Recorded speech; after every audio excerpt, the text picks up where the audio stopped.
Qapla! I'm going to take this opportunity, however, to suggest that we all hail Canuck.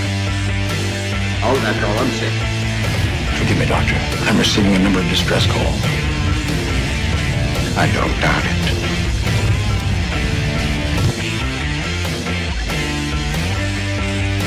Y'all remember to tip your waitresses.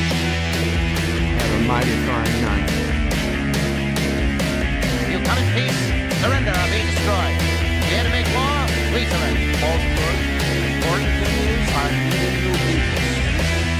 When the appointed hour arrives, the Marauders will deactivate their cloaking devices and begin transporting Klingon shock troops directly to the landing zone.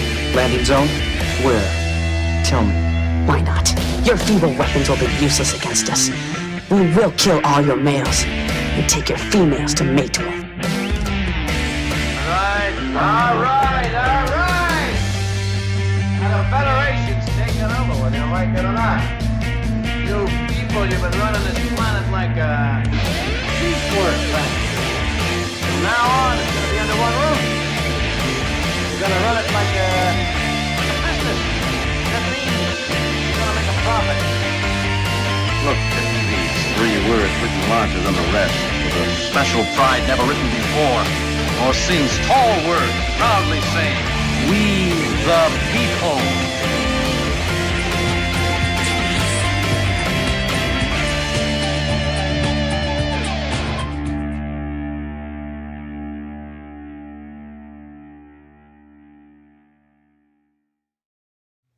Hi, I'm Nicole DeBoer. I played Lieutenant Ezri Dax on DS9, and I welcome you to Birdo Prey 5 channel. Hail Karoga. Hello world, it's Birdo Prey 5, Qapla, and welcome to Bed Life for Monday, January 24th, 2022. And yes, I started a few minutes early because I set it to start at 4:15. Like, why 4:15 when I usually set it to be 4:05? Well, because for some reason, YouTube needs me to set it at the 15-minute mark instead of the 5-minute mark, which I can set in StreamYard. And yet, for whatever reason, I know damn well I could go in and manually enter the exact minute, and it would still work. So why doesn't YouTube just let me set it for any specific minute? They make it 15 minutes to make it, easy on me? It's not easy on me. Easy on me would be enter the time you want to start, 4:03, and that would be easy on me. But no. Maybe it's easier on you. I don't know. It's not easy on me. It's easier on them, I suppose.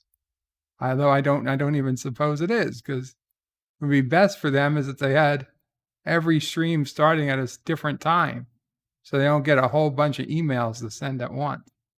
Who are we kidding? They're not sending emails. Anyway, welcome. It's National Peanut Butter Day. That deliciousness that is peanut butter. Oh God, yes. So good. So good with chocolate, with jelly, with other chocolates, dark chocolate, strawberry jelly, grape jelly, jelly, any type. On crackers, on your finger, just right out of the can. Just right out of the can. And by can, of course, I mean plastic jar. Not to be confused with, metal can. Because today is also National Beer Can Day. Because today is the day the beer can was invented. Way back. And I didn't know which one to choose to celebrate, but since I don't actually drink beer, and I prefer my Coca-Cola from a glass bottle instead of a can. I really don't like the can.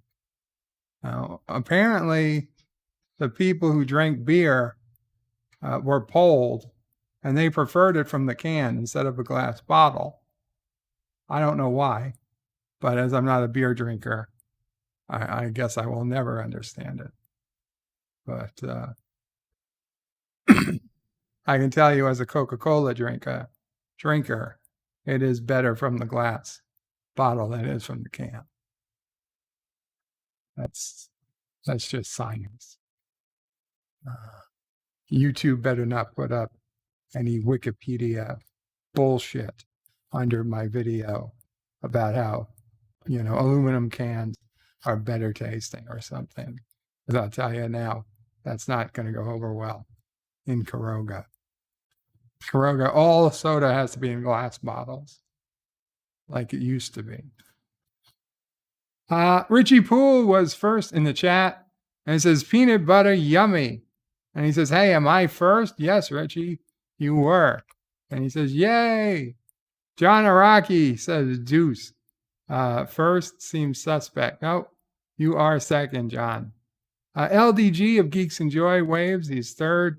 Number one is fourth. It says, great googly moogly, everyone. I hope you're feeling better, number one. John Araki says, Karogan, hellos to all. Thank you, John. John DeMarco says, while we're waiting for Bird, check out the premiere of my video about the Klingon cloaking devices in about 15 minutes. Very cool, John. I will check that out later, and I hope you get twice as many views as the previous one that was up to 85,000 when I last checked. Yitza Lemon says, I've been craving peanut sauce for a while now, and I'm watching Snoopy, which is also peanuts. Coincidence? I think not. Also, dogs love peanut butter. So, triple coincidence. And John says, I believe in coincidences. John DeMarco says, I believe in coincidences. Coincidences happen every day, but I don't trust coincidences. I believe that is a line. Yitza says, I believe I can fly.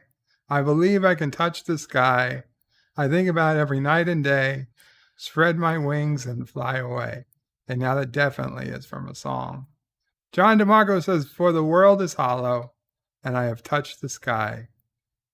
Is it bad quote day? Asked Captain Trek. Those don't sound like bad quotes, although John DeMarco says it sounds like it is. Yitza says, in quotes, he wrapped himself in quotations as a beggar would unfold himself in the purple of emperors. Rudyard Kipling. Vincent Gallipo says, I really like a good banana sandwich with peanut butter. Vincent, stay away from Ciso Prey. She hates bananas and raisins. Very much hates them. Although she's had to soften her stance since her son seems to like bananas. Yitza Lemon says, oh, banana sandwich. Been a while too. I don't think I've ever had banana sandwich anything. And the Random Menace with a €2 super chat says, can't stand peanut butter. Fake nuts. You can't stand peanut butter, Joseph. Oh my God. The future is a terrible, awful place if there's no peanut butter. What'd you say, Mama Pray? Yes, Mama Pray. Oh, you can't. He can't stand. Yeah, don't stand while you eat peanut butter. Sit, says Mama Pray. Well, it's better that way. Mama Pray is going to have a tail, maybe a couple of tails, a few short tails in a few minutes for those who are interested. If Kronos is not here, If anybody let him know, he'll want to know. Ken Jack Ben says, greetings and salutations from Vallejo, California. Greetings and salutations from Vallejo. California pumpkins for everyone. Thank you, Ken Jack Ben. I did not know pumpkins was a California crop. NB Geek Let's Talk is here. NB, I've said it before, but I will say it again. My deepest condolences for the loss in your family. And I hope, well, it's not going to go easy, but I hope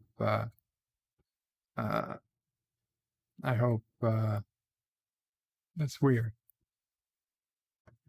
I hope you guys can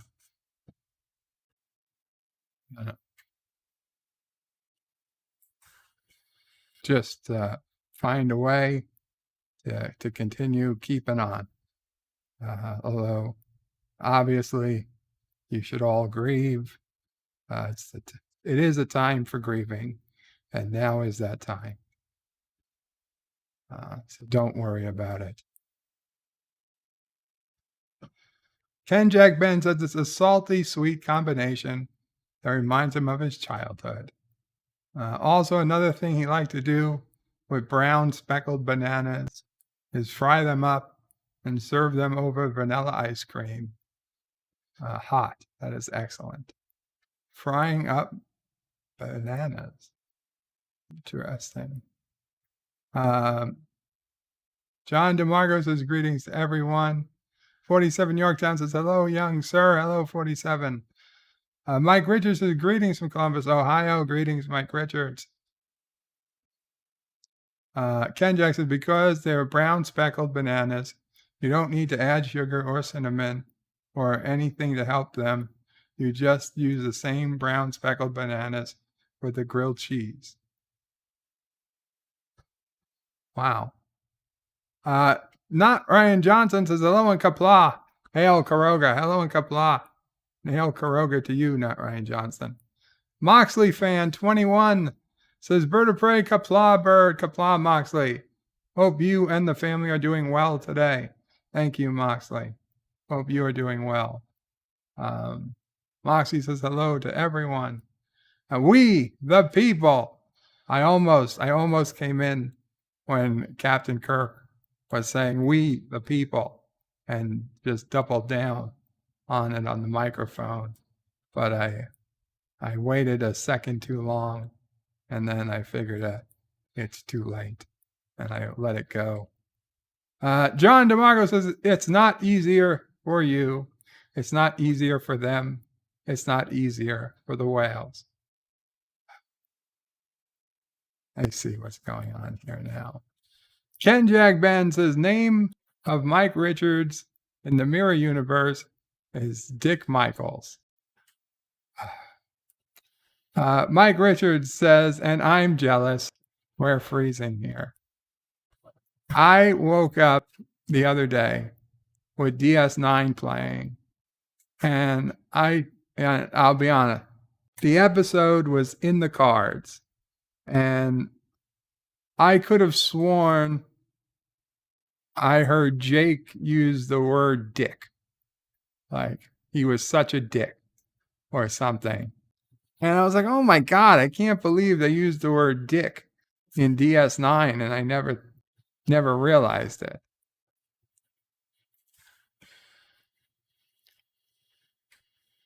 After waking up, though, and thinking about it logically, I'm pretty sure I dreamt it.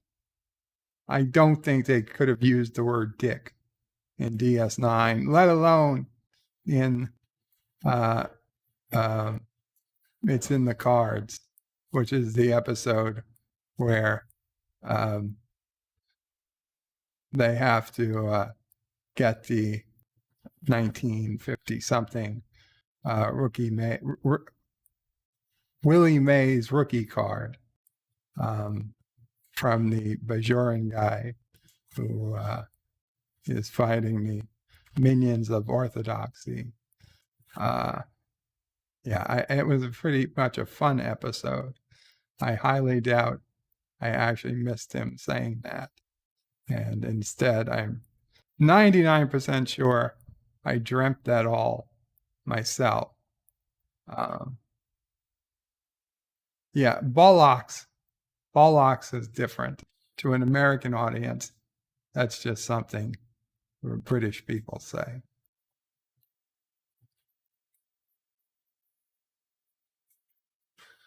Moxley says Peter Pan peanut butter.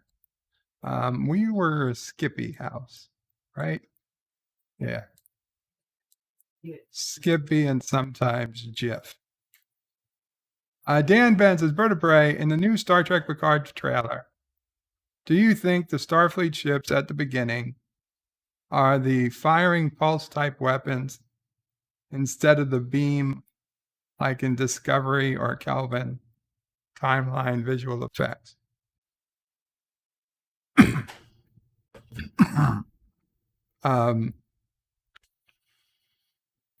I thought I saw them pulse, but I really don't remember that well. I think they probably pulsed.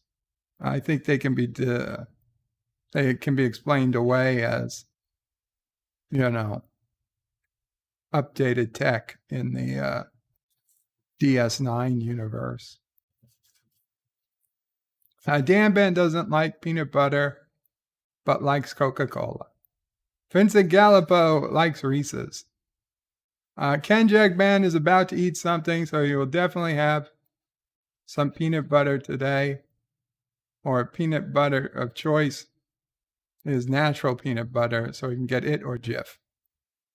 Moxie likes cherry Coke. Professor Brainy Specs is vertebrae easier for me, easier for you. It's easier for them. Let me think about that while I cough. Oh, yeah.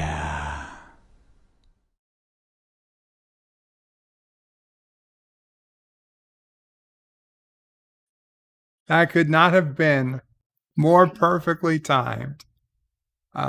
Thank you, YouTube bots, for that donation that came in with kissing Dax that blocked me coughing into this paper towel, but nothing came up, so it's still clean.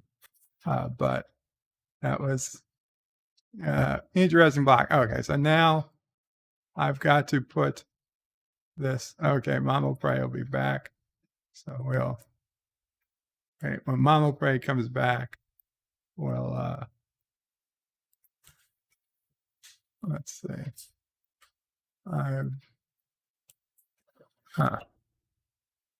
I am having trouble copying the text to.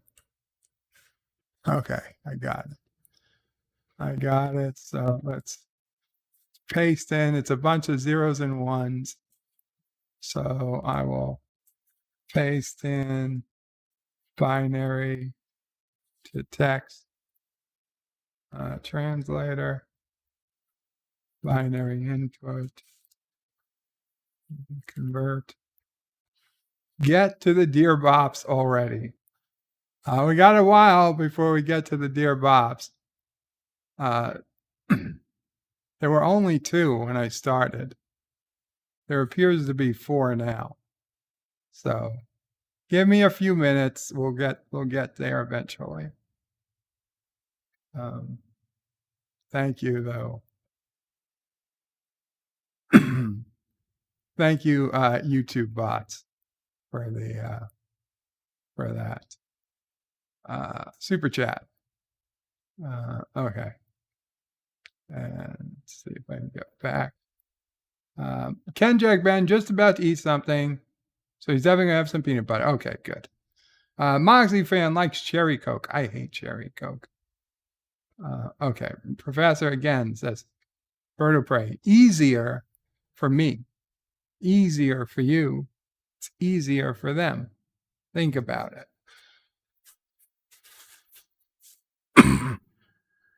It's easier for me. It's easier for you. It's easier for them. Yes, easier makes sense. But he said something else. John DeMarco says, thanks. Vincent Galfo says, the food with peanut butter sauce. Thai food with peanut butter sauce. Gotcha. Thai food. I actually like Thai food. Some of it. Chicken satay with peanut butter sauce. That's delicious. Thai. Maybe we'll get Thai food tonight. Pop Culture Curator says, hello, everyone. Bird of Prey. Hail. Hope you are well. Except for the cough, Pop Culture Curator, pretty decent. Professor Brainy Specs says, greetings to everyone. Rudy Yard. I don't know what I read, Mike Richards. Jedi Bill says, hello, Bird of Prey. Qapla. Brother Warrior. Hail, Karoga. Hail, Karoga. And NB Geek was here. I said hello. Moxley fan says, oh, banana. John DeMarco says, greetings, Professor Brainy Specs. Dan Ben says, Twitter keeps sending me notifications saying a lot of people have looked at my tweet.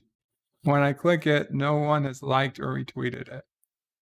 Really? That's a weird email for Twitter to send. I've never gotten an email like that from Twitter. Ken Jack says, well, double dumbass on you, Captain James Tiberius Kirk. Executive producer Saul Leibowitz, Qapla. Says Qapla, Bird of Prey. When in the Philippines, they served me boiled unsalted peanuts. Ew. In return, I send the giant jars of Skippy to remind them of USA superiority. That's a good one. Dan Ben says, who puts bananas in the grilled cheese? Not me. Not me. Random says, you can buy peanut butter here. Erica likes it. To me, the taste and structure are insulting. How can it be insulting? It's delicious. Dan Ben says, I'm not sure we have grilled cheese in England. We have two types of cheese on toast. We also have cheese or cheese on ham toasty. Dan Ben says, England, a supermarket, Tesco's, started selling Reese's peanut butter cups. Chief O'Brien says the word bullocks. Yes. Ken Jack Ben says the correction, the soulless minions of orthodoxy. Thank you. And number one sci-fi says confirmed, Bird of Prey dreams about dicks. That's not how I presented that. Damn it, so it's updated to detect look like 23rd century. 24th almost. Professor Brainy Specs is Bird of Prey. In the cards, Jake uses the phrase such. Once. I always thought it odd the topic of water reclamation was usually treated as a dry subject. Is that funny? Yes, it is. Yes, it is.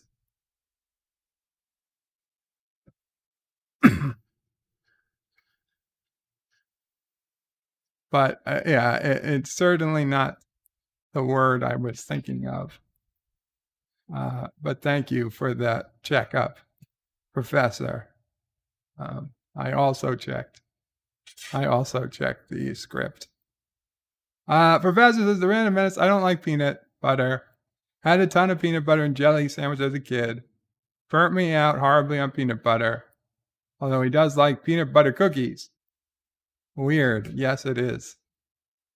Patience is a virtue. Hashtag Dear Bops. That's Moxley. LDG says, thanks. Hey, Bird, thanks for the break. Hope all is well. Hope all is well with you. Random Menace is adding Professor Brainy Specs, who is adding back the Random Menace. Dan Ben says, is there a difference between peanut spread and peanut butter? I've never heard of peanut spread, so that would be one. Ken Jack says they should be ashamed of themselves for turning something as optimistic and uplifting as Star Trek and and bleary dystopian cliche. The lovely Sherry is in the house. Hello, lovely Sherry. Okay. So Mamo Pray has a few tales. Is now a good time, Mamo Pray? Okay. Give her 1 second to come over. And I'm going to mute the microphone for 1 second. She'll be here.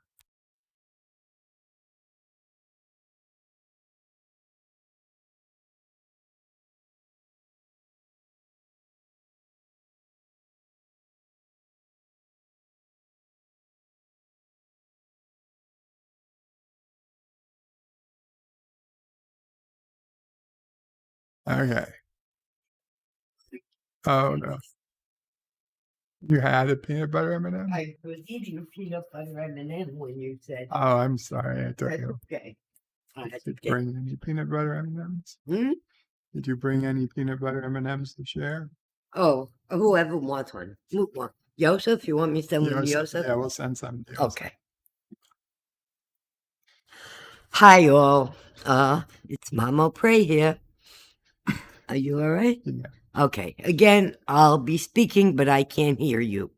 Nobody can hear anybody. It's not a stream where there's other people. It's just me. Oh, okay. So. The only feedback is in the text. Okay, and I can't see that. You'd have to read it. Anyway, I hope everyone's having a good day. I don't know where to start with this. There are a few little tales, not too long. Sometimes people react to things. It's a super chat. John DeMarco gave $1. No, John Araki. John Araki. Okay, and I can't see. Thank you, John Araki, for the $1 super chat. And thank you, Robert Rose Jr. John DeMarco says, "Hail, Mamo Pray." Oh, thank you. Thank you. Robert Rose Jr. says, "Hello today. Berto Pray, Mamo Pray, and the Sassy. Hope you're all doing well." Carlo Albanese uses the Mamo Pray emoji. Executive producer Saul Leibowitz agrees with the Random Menace. Peanut butter from places outside the USA is subpar. But then, okay. Sorry, he didn't say anything to you. John Araki says, "Hail Mop." Moxley fan says, "Hi to Mamo Pray." Birdo Pray 5 is a fussy eater. No. Vincent Gallipo says, "Hi, Mom." Divert auxiliary power to deflectors. Jack Ben says, "Hi, Mom. Pumpkins for Mom." Oh, thank you. Pumpkins. Thank and John Araki with another $1 super chat. Well, you got his name right this time, Joe. Okay. Well, thank you, everyone. Just going back to peanut butter for a moment. That's the only way I can get Sassy to take her pills. I put a little bit of peanut butter around the pill, and that's it. No problem with her taking it. So Sassy likes peanut butter. We'll put her on the side. Peanut butter. Team peanut butter. Okay. Getting back to what I was going to say. Sometimes you react without thinking. And I'm sure probably in sports, in combat, in many things. But since I really never played sports, nor luckily was never in combat, I only have a couple of times in life. This is going back to while Dad O'Prey and I were dating. And there was this restaurant in Sheepshead Bay, if anyone is familiar. It's a waterfront area that in the summer, back then, I don't know how it is now, was pretty nice. And they had seafood restaurants and little stores and just nice to go and look at the boats. But we were going to dinner one night, and we had my stepmother with us. And there was a line. The restaurant was crowded. So we were outside the restaurant online. The line went through the doorway. And I'm sure you guys have seen pictures of Datto Prey. And you know that I'm not very big. And I guess we kind of made an odd-looking couple. Let's just put it that way. We were noticeable. And Datto Prey was very heavy. It was big all around. Anyway, this couple was coming out of the restaurant, and the woman was speaking very loudly. And I forget her exact words, but she turned to the guy she was with and said, "Look at that fat," and I don't remember the second word, but it wasn't a nice one.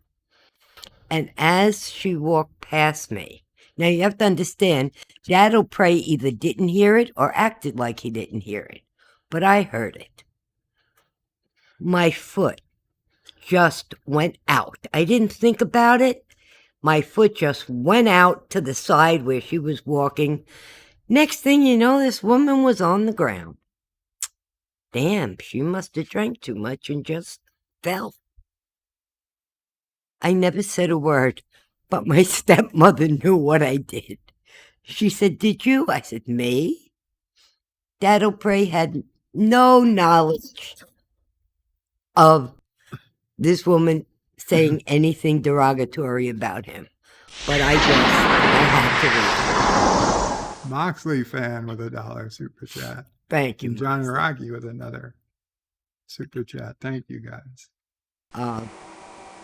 Captain's log, stardate But 7414.1. in any case, I went in, Our had my best dinner. I estimates felt place us some okay. 4 I mean, the hours woman from got up. She, maybe she ripped her stockings or something, but yeah, I tripped her. I needed to. There are times you just need to do things. The next time, I think I've told this before for those of you that were around a while. Again, it was even before I met Datto Prey. I was working in Manhattan and taking the subway home. And it was not very crowded for whatever reason. Maybe I worked late, I don't know. But it was summertime and it had been raining, so I was carrying an umbrella, but not one of these foldable ones, a really long one with a pointed edge. And I'm walking one way down the platform, and the guy is walking towards me. He gets right next to me. His hand goes out, and he squeezes my breast. I didn't think. The reaction was the umbrella went right up between his legs. He bent over. I kept walking, got to the end of the platform, sat on a bench, and laughed like hell. You just react. I don't know how else to say it. I didn't think, I'm going to but he got it. So those were times that I think I just reacted. Now, I want to get to Datto Prey. He was one of the calmest. Didn't really get angry. Hardly ever. And as big as he was, he could react very quickly. 2 times that come to mind is when Bird here was about nephew O'Prey's age. I know he wasn't 2 because by the time he was 2, or just 2 weeks after, Sis O'Prey was born. I'm sorry. What? Ken Jag Ben says in response to your story. Yeah, and strike first, strike hard, no mercy. Cobra Kai. Oh, goodness.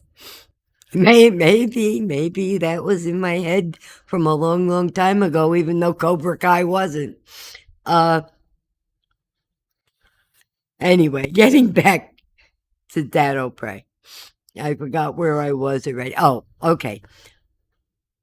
I was pregnant with Sis O'Prey, and I believe it was a Sunday morning, because on Sunday mornings we like to go out to breakfast to this diner nearby, and they had high chairs that were folding. They folded up, and they had trays. I guess I haven't seen that kind of a high chair in a long, long time. But Bird was sitting in the high chair, and Dad was one side, and I was on the other side, and something was wrong. The high chair started to fold up with Bird in it. Dad was out of his seat, had Bird up out of the chair before that chair folded completely and hit the ground. Everybody came running over. I mean, the manager, the waitresses. Is he okay? Is he okay? I don't know if it was defective, if it wasn't latched properly. But we didn't put him back in any other high chair. Dad moved so fast. I couldn't have done it. Well, besides being very pregnant. I just couldn't believe that Dad O'Prey could move that fast, and he did. I do believe we got our meals for free that day. But moving on, another time that Dad O'Prey really impressed me with how fast he could move was in Caroga. I have, how should I say? I'm always kind of clumsy. That's the only way I can say it. And I trip over nothing. And sometimes I trip over something, but now the porch on the house was 5 feet off the ground. So I don't know, maybe there were 8 or 10 steps. I don't know what I tripped on, but head over heels, I was heading down those stairs. Dad O'Prey, who had been standing, oh God, I don't know, 20 or 30 feet from the bottom of those steps, caught me before I hit the ground. I don't know how he got from point A to point B so quickly. I mean, but he did things like that. And he was always a very calm person. Except car dealers. Yeah, well, let me explain the whole story with the car dealer. He bought, his father was a used car dealer. So any car that Dad O'Prey had, he bought from his father. So they were used. He wanted one time in his life to buy a brand new car. Well, he decided, he bought, I think it was a 1985 Lincoln Town Car, which was very comfortable for him. They were big cars. And he didn't use that for work. He had a van that he used for work, and the car stayed in the driveway like 5 days a week, and we use it on the weekends. I had my own little car. I couldn't drive something that big. It wasn't really comfortable. We had 27,000 miles on it, or 2,700. I can't remember, but it was not a lot of mileage. And we were driving to Atlantic City, and the car broke down, and we had to have it towed all the way back to the dealer, which was in Brooklyn, and whatever. They were supposed to, whatever it was, and God help my memory, I can't remember, but they said they'd have it fixed in a week. First, we went through a whole bunch of, well, it's out of warranty, but it's under mileage. And anyway, they finally decided it must have been 2,700 miles on it, but it was over a year old, something like that. But they finally, Ford Lincoln, or whatever the company was, decided to cover it under warranty. So after that point, they were going to keep it another week. They had already had it a couple of weeks. And every time Dad would go there or call them, it wasn't ready. Finally, it was ready. Now, he's already exasperated, but being himself, he, was calm. They give him back the car. He opens the trunk, and the spare tire cover was missing. That wasn't a big deal, but after waiting this long period of time, he went back into the office and asked, "Where's my tire cover?" It was there.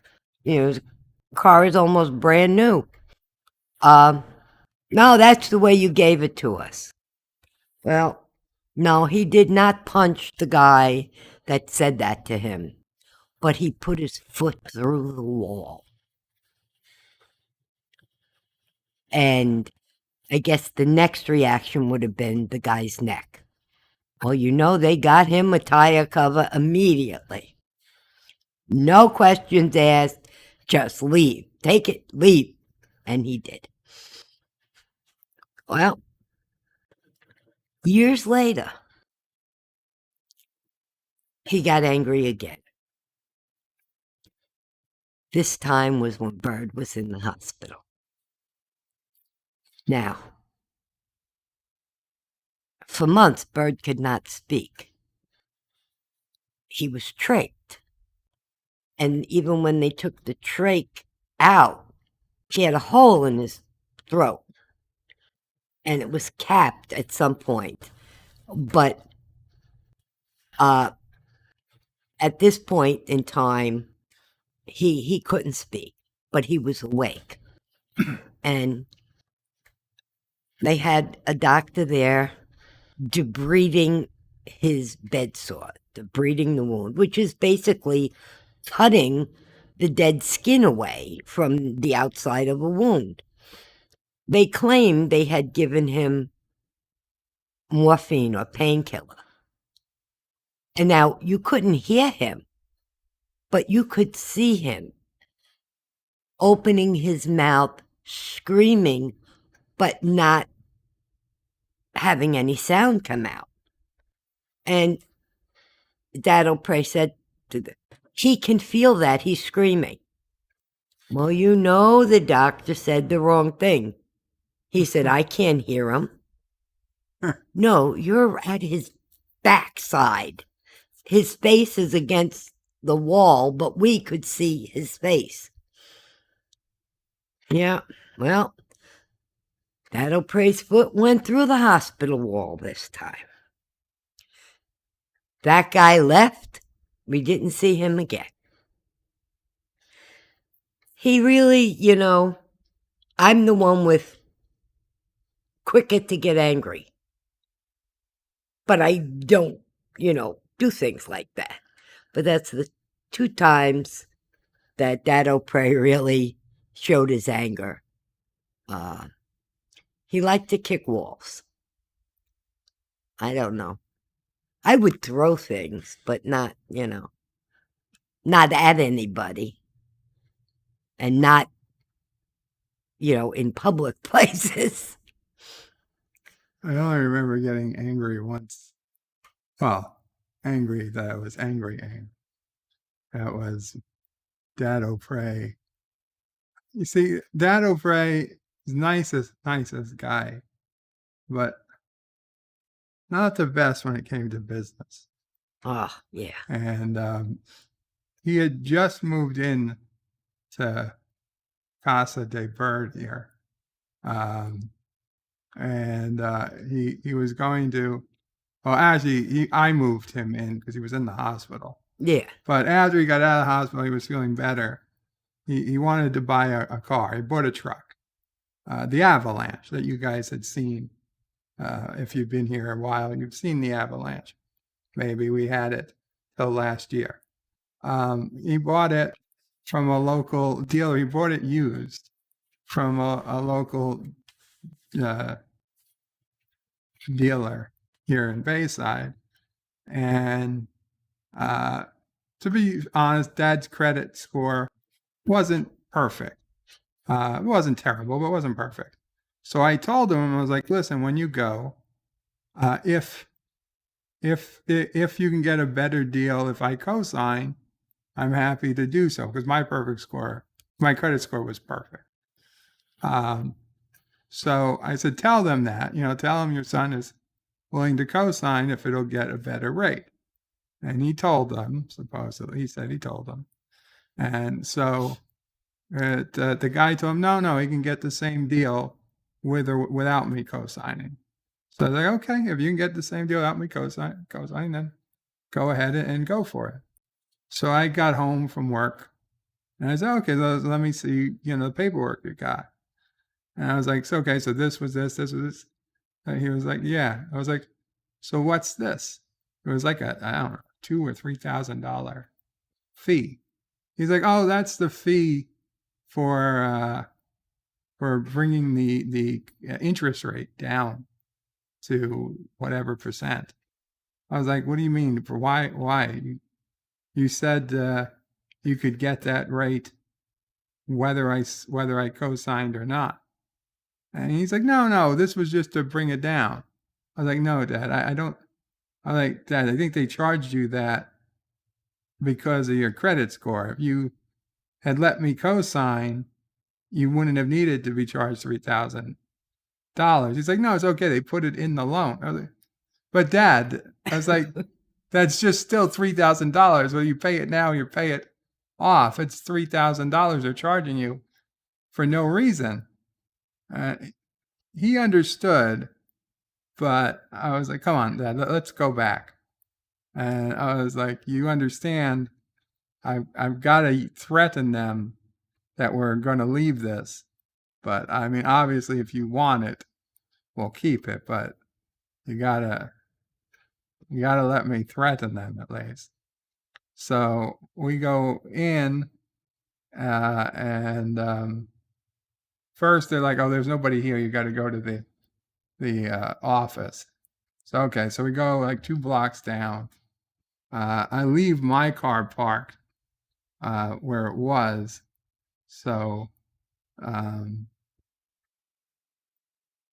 yeah, I leave my car parked so that we both get out of the Avalanche. And I walk in, and at first I'm nice. I was like, hello, it's my dad. He just bought this car here, like 2 hours ago. But I need to speak to the I'm sorry, I was reading.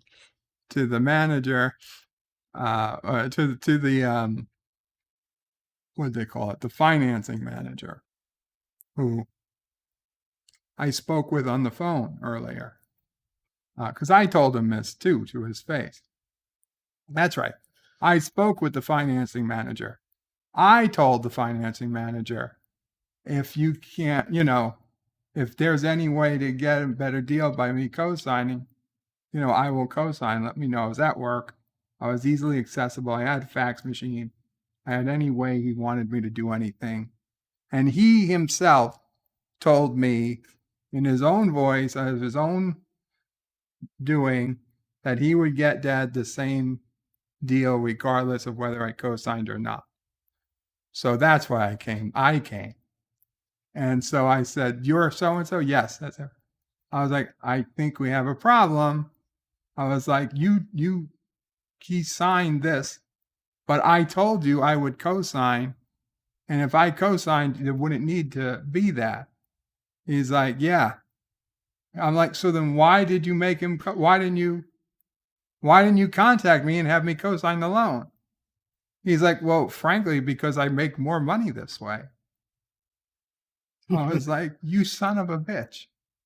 I was like, we spoke. You told me you would get him the deal. I was like, here, keep this. We're returning it. He's like, well, it's just going to come as it's going to be considered a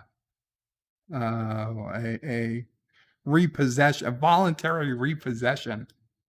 I was like, no, it's returned. This contract is garbage. It's going to be, I was like, this contract is tossed. It's undone. And not. He's like, oh, well, you're still going to owe the money. So I throw it down. I go through the showroom. There's maybe 8 people in the whole giant showroom. And I scream from the other side. I was like, is this how you treat all your fucking customers? Bob, a whole bunch of bad words. And these 2 people in suits come running over to me and my dad. Like, no, wait, what? Please, sir, what's the matter? What's the problem? We can help. I was like, your problem is your fucking finance manager lied to my face, lied to me, and got my dad to sign papers. He didn't know what the fuck he was signing. And he just laughed in my face and told me he knew I did it all along so he could make more fucking money. And there's like other people are looking at me now. There's like people starting to wonder if they should be there. And I'll be honest, I was so close to smashing the manager's computer. It was going through my head. I was like, would they arrest me? Even if I put money on the table to more than pay off the computer. I was like, yeah, they probably would. They'd probably leave it up to the people to press charges. And this son of a bitch would press the charges, even if I paid him off not to. So it was the only reason that I didn't smash the computer on the floor. I was so close. Anyway, after a bunch of cursing, the manager had the finance manager undo the old contract, and I co-signed the loan, and we saved the $3,000. And long story short, a couple of years later, I get sick, and then the truck gets hit on Cinco de Mayo. Oh, yeah. Nearly totaled, never worked right again, and lost thousands and thousands of dollars because it went from a perfectly good working truck to a piece of shit, could hardly get it to work truck. And Dad O'Prey had one of his friends work on it instead of a qualified body shop. I begged him then to let them total it. And he loved that truck so much. No. If they can fix it, let them fix it. No, it was never right again. But anyway. Yeah, he was too trusting of people. Not that he wasn't smart. He was just too trusting. And he could not see that people would try to take advantage of him. And unfortunately, time and time again in business, they did. But,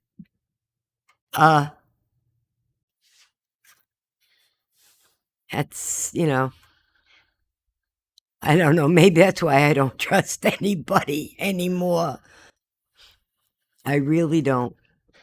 I wonder if I'm, have I let some opportunities pass because I don't trust them. I don't want to get involved. With anything. I don't know. It's just the way it is. But anyway, I'm going to give the stream back to Bird and thank everybody.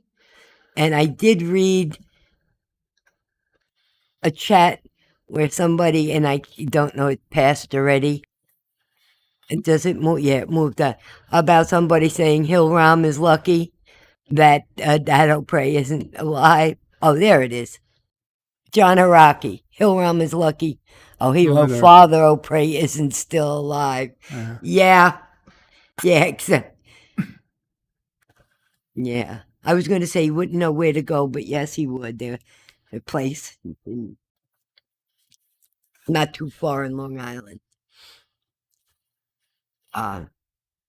Okay. I have one more little story that kind of brought together my reactions. And when I was dating Dado Prey, he had purchased a club, a bar and grill, whatever. It was a little nicer than a neighborhood bar. It had a stage that live bands played at, a small dance floor. I don't know, maybe 10 tables, and then a bar area. And he was partners with his next door neighbor. And I don't know if I can't remember. Well, I wasn't really involved when they were buying it. I mean, I knew him, but I wasn't involved in the finances. We weren't really dating, that long. And back then, you didn't really just start talking about, even if you were dating somebody, your finances or things. But anyway, he put up either $5,000 or $10,000, and his neighbor had to take a loan out for his down payment, his half of it. And he told Dado Prey that he needed him to sign that the bank just wanted his signature, that he was his partner in the business, and they needed to know where the money was going. Dado Prey don't read the small print. Yep, he signs that paper. Well, I don't know. The place did well for maybe a year, and then it really wasn't doing that well. And they knew they were going to have to give it back to the people they bought it from. That was the deal. And by this time, yes, we were dating, and I kind of knew a little bit more. Well, one day a phone call comes in to Dado Prey's mother and father's house from a bank. And that's how Dado Prey found out that he co-signed the loan. His neighbor wasn't paying the loan, and they were looking for back payment from Dado Prey. So this one day, and it was like near the end where they knew they were closing up the club, the bar, and it was his neighbor, his neighbor's girlfriend, who was the barmaid, even though his neighbor lived next door with his wife and 2 kids, and myself. And Dado Prey and his partner were not on good terms. Dad had just found out about the loan and that he basically tricked him into co-signing it. And all of a sudden I hear the girl, I'm in the front, and they were like in the back by the kitchen. And I hear her yelling, "Call 911, call 911. He's having a heart attack." Well, you know what I did? I turned around, I looked back, I said, gee, I don't have a dime. In those days, you needed the payphone, needed a dime, and you needed it to call 911. Of course, there was a cash register with a whole bunch of change in it. And I just said, he's not having a heart attack, and I don't have a dime. She came running out, got a dime, called 911. He wasn't having a heart attack. He was fine. The ambulance didn't even take him away. This was all so that Dado Pray wouldn't get angry at him any more than he already was. But I guess I would be telling a different story if he had had a heart attack. But I'm sorry, I just couldn't do it. I couldn't come to his aid. Oh, well. I guess I'm a nicer person now than I was then, I hope. On that You're not note, nice to people who aren't nice to people you love. that's true. I'm not. I You're still nice to everyone else. right. That's true. That's really, yeah. Anybody isn't nice to you, Sisto Pray, Charlie. Oh God, or anybody ever Oh, not nice to Charlie? that Oh would be goodness. it. Then Yeah, that would. you go beyond Yes, I would not go beyond. calling for an ambulance. They would need an ambulance. Yeah. And then you would stop the ambulance. Yeah. Speaking of Sisto Pray and Charlie,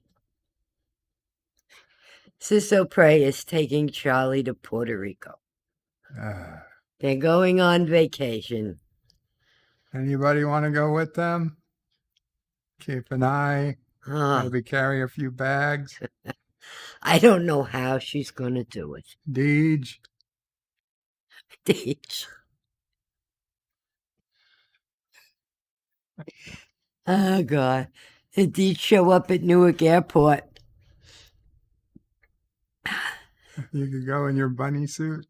Yeah, she'd recognize you something. immediately. Charlie to look at for the plane ride. Oh, God. Yeah, I'm a little nervous about the trip, but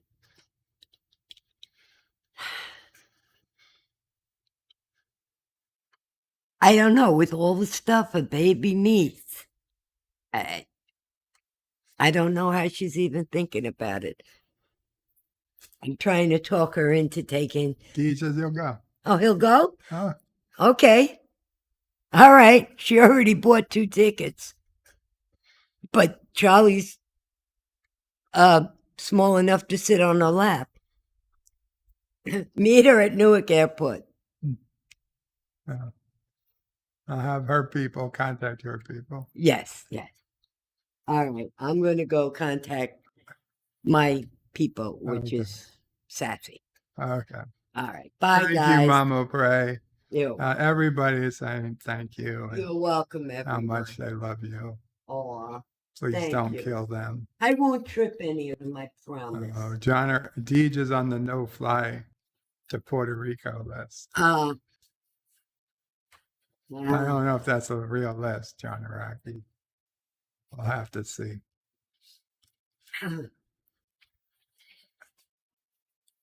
Do they still have a no-fly list? I believe they still have a no-fly list, Mama Pray. It might have been deemed illegal. Now the no-fly list is just for, well, never mind. Yeah. Mike Richards says, I can see Dee trying to board a plane in a bunny suit. Dee says, wait, is this a trick to get me thrown in the Bermuda Triangle? You know, we were on a plane once that flew through the Bermuda Triangle coming back from Puerto Rico, hit an air pocket, and we dropped, is it 2,100 feet or something? It was bad. It was bad. Like gravity stopped for like a second.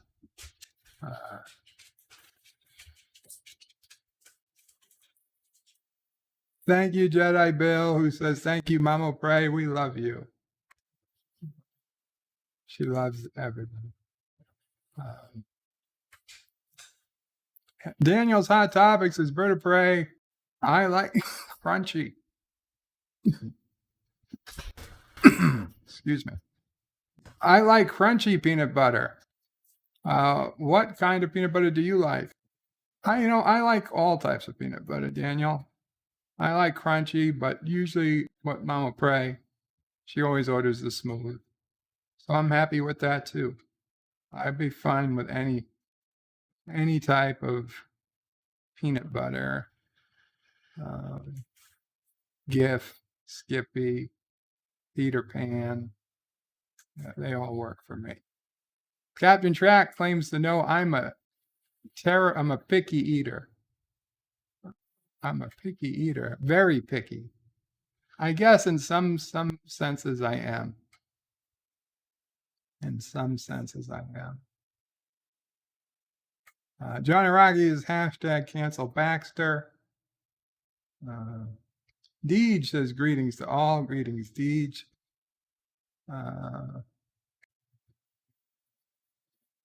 John Aragi says Father O'Prey had faith of the heart. He did. He did. I consider myself too trusting, but Dad O'Prey was even another level above me, trusting. That was one of the things that was great about him. Oh, that Lincoln, I drove it later, much later in life. We still had it when I was in college. I think it was an 84. I mean, I don't know if I said 85. I think it was an 84, but it wasn't worth bringing up. But man, that thing, driving it was like a boat. Had been behind a boat a couple of times in my life. Driving that thing on the highway was like a boat, mostly because it took like two or three full rotations of the steering wheel for it to make like a left or right turn. I don't know. It feels like a modern car. You turn the steering wheel halfway and it's turning, making a right turn. That thing, I just remember having to hand over hand turn for it to make a turn and then back again. I quite liked how it rode. It was pretty cool, I'll be honest. But anyway, John Aragi can see Deej going through security naked. Wow. Okay. John Aragi says Jeep greater than Lincoln. Hey, I'm not going to argue with that, but I would say the Lincoln itself, it was a nice car to drive, and as a kid, oh my God, that was a wonderful car. As a kid, being in that town car, there was more room in that town car in the back seat than any other car I've ever been in since. Hell, except that wasn't a $150,000 Maybach or however much Maybachs are. Captain Trax says, Bird of Prey, trust no one. Trust should be earned. Yeah, but you got to give a little bit at first. You got to start with some trust. All right? Otherwise, what's the point? Anyway. With that, let's go to Dear Bob, because poor YouTube bot has been waiting this whole time.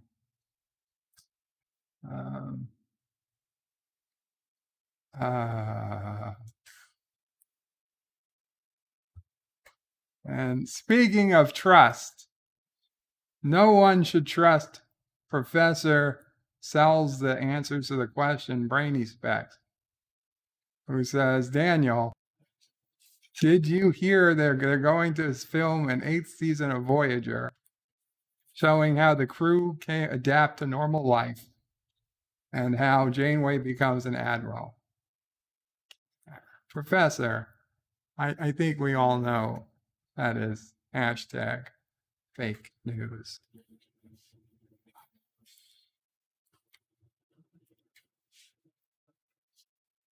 Okay, well,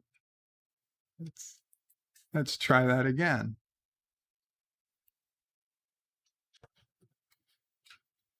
There we go. There we go. Dear Bob.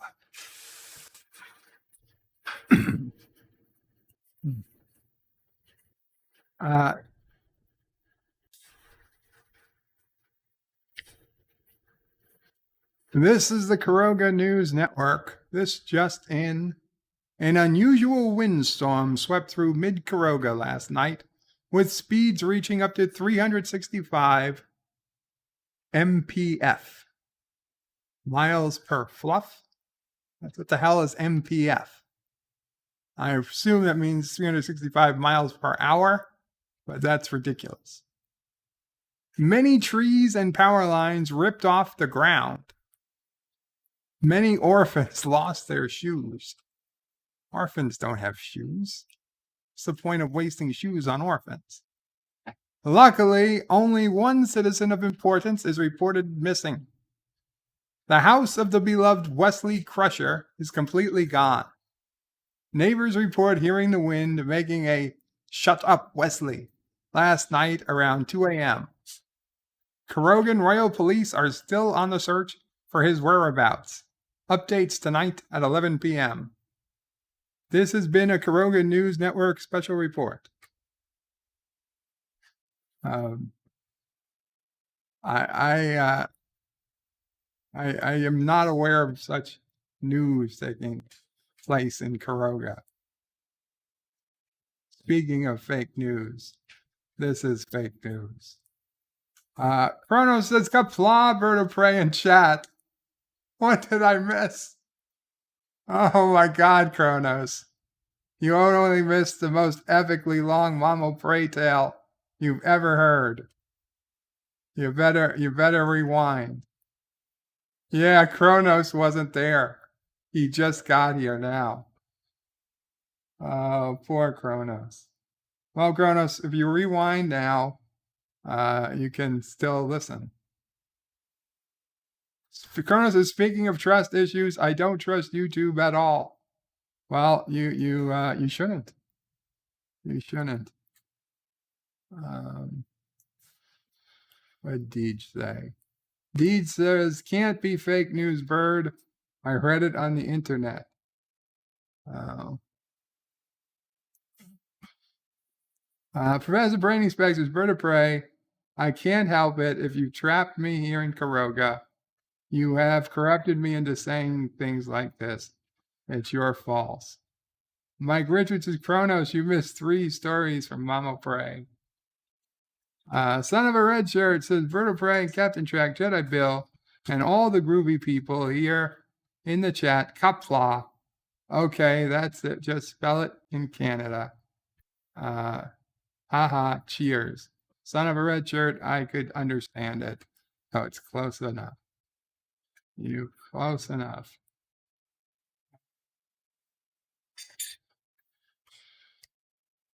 Robert Rose Jr. says what top fuel dragsters can do in quarter mile nowadays is nuts. 300 miles per hour plus speeds. Wow, pushing 12,000 horsepower. Chronos says bird of prey, better late than never. Absolutely, Chronos. Absolutely. Welcome.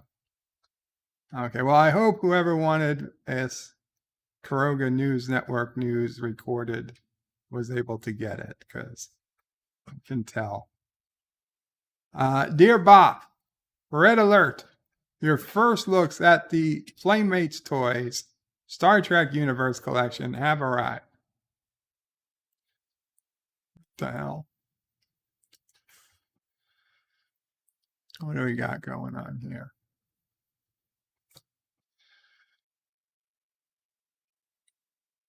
Playmate unveils their latest Star Trek Universe collection. Star Trek II, The Wrath of Khan. So we're getting new, available in nostalgic packaging. So, okay. So for the new Trek, we're getting Kirk, Spock, And Con! For next gen, we're getting Picard, Riker, and Data. Yeah. For Discovery, we're getting Season 1 Michael Burnham and Saru.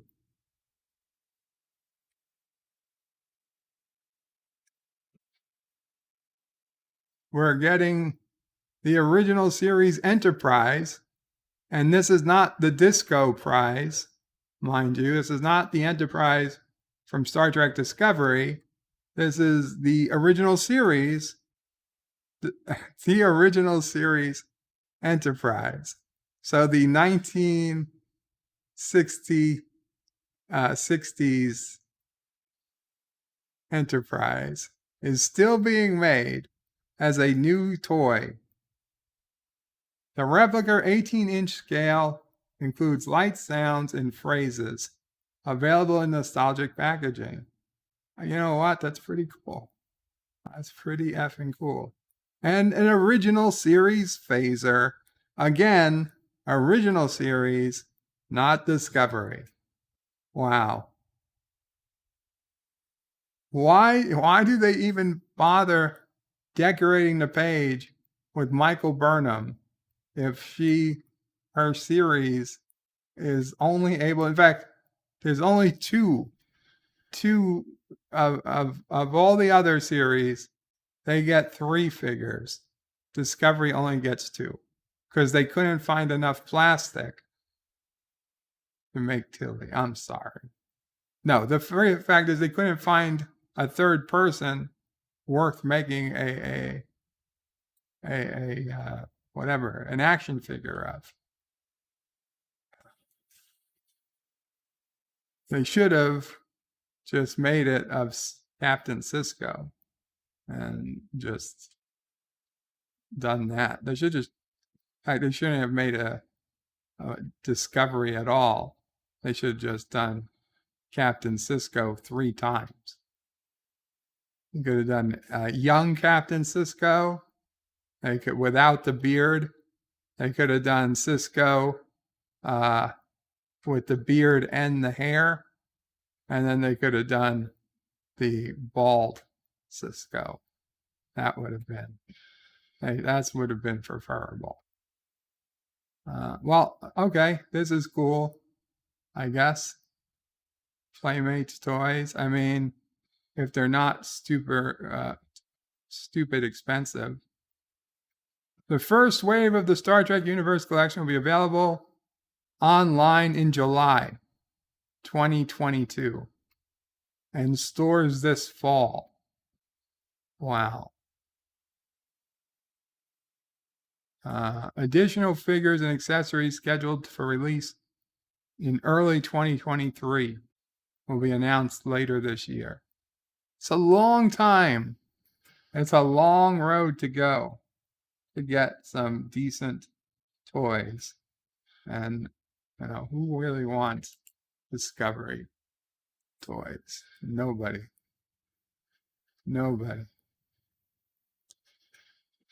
Wesley Crusher's in the house. Wesley, I heard that you were taken by a windstorm. I'm glad to hear you're okay. Wesley Crusher uses all the emojis. Wesley says, Bird of Prey, greetings, birds, salty turds, and nerds. Did I miss the Dear Bops? We're in the middle. Actually, we're at the very start of the Dear Bops, Wes. You only missed 2. Kronos says, what's a replicator? What's a replicer? I don't know. Wesley Bird of Prey, if they couldn't find enough plastic to make Tilly. Robert Rose Jr. says, the figures are so shiny. Khan is short also. Wesley says, Bird of Prey, I have to get to work. We'll rewatch. Take care, Wes. Rose says, it's been a long road. Sing it. It's been a long road getting from there to here. But our time is fine here. Anyway. Dear Bop, when did LDG get cast as the next Joker? Who knew he could grow out his hair?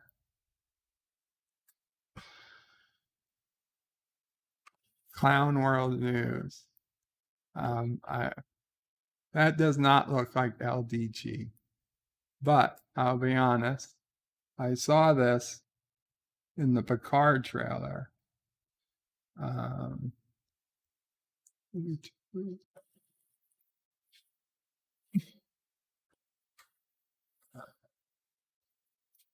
Picard Season 2 trailer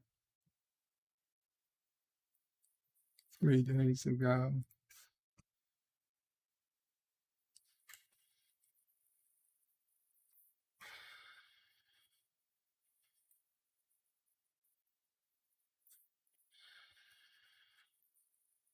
Okay.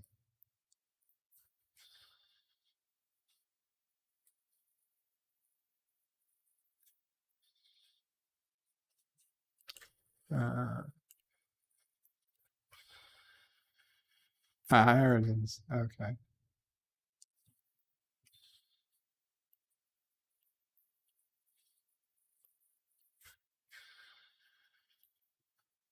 Here he is.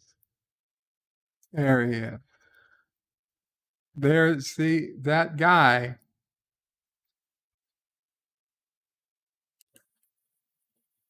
He's got LDG's eyes. And we've all seen those eyes on LDG in the last few weeks and months. So, okay, granted, his hair grew out. He lost a little weight. But his eyes, you can recognize him by his eyes.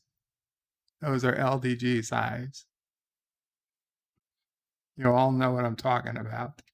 Don't pretend like you don't. That's at 1:38 into the official Paramount Plus Picard trailer. You want to see those eyes.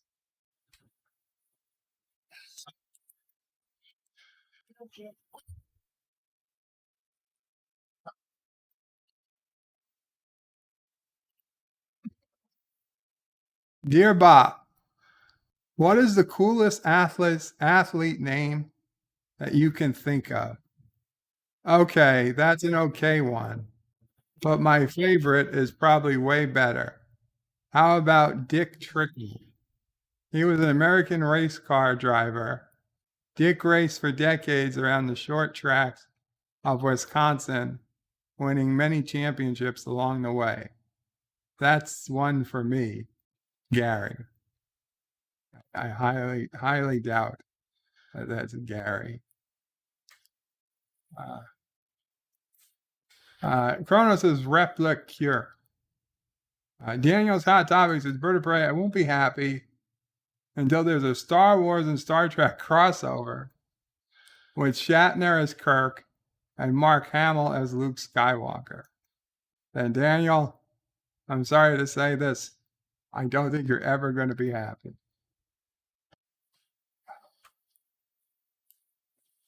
For one thing, we know Star Trek takes place in the distant future, where Star Wars takes place a long time ago in a galaxy far away. So one would wonder how the opportunity to cross over would even happen.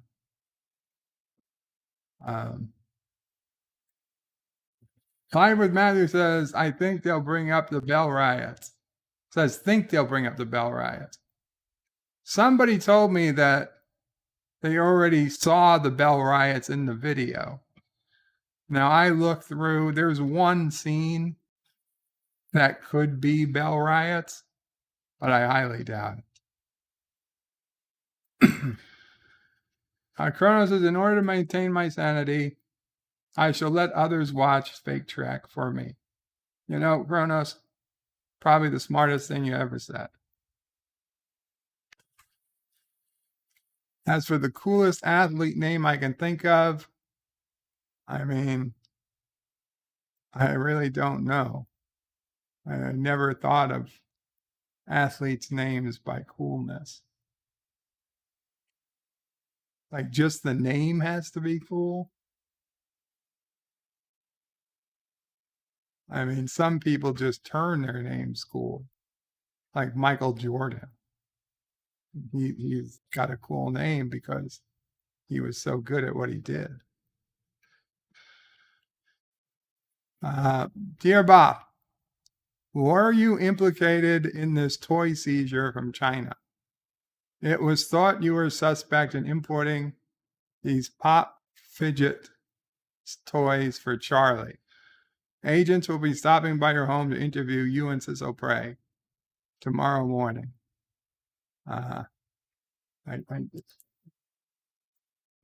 Agent sees nearly 2,000 pop fidget toys shipped from China. Why did you order 2,000? U.S. Customs and Border Patrol officers seized nearly 2,000 pop fidget toys coming from China. According to CPB, officers targeted these 3 shipments that contained boxes with hundreds of the popular toys. Officials say toys had copyright and trademark infringements and were seized for being counterfeit. The shipment came from Shenzhen, China, the same shipper location responsible for many counterfeit COVID vaccination cards. Fidget popper toys mimic the popping of plastic bubble wrap that grew in popularity in the 2020. Many children now trade them with their friends for fun. When do they get to trade this stuff if they're never at school? You sent pop fidgets?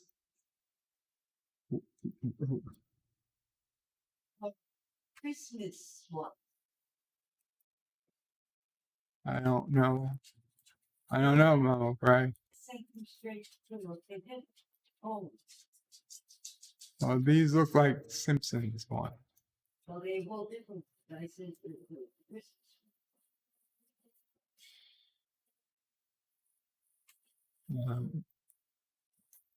Daniel says, Bird of Prey.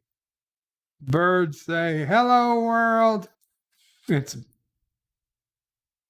okay, let me read this first. Hello, world. It's me, Bird of Prey 5, and me, Anti-Tracker, and Professor Brainy Specs. Love Star Trek Discovery. Hail, Michael Burnham. I don't think I'd want to say that, Daniel.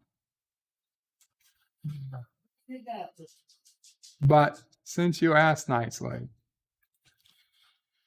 Hello, world. It's Bird of Prey 5 and me, Anti-Tracker, and Professor Brainy Specs. Love Star Trek Discovery.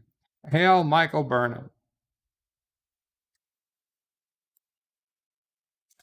Dear Bob, are you a fan of Eric Clapton? If not, you might be one now.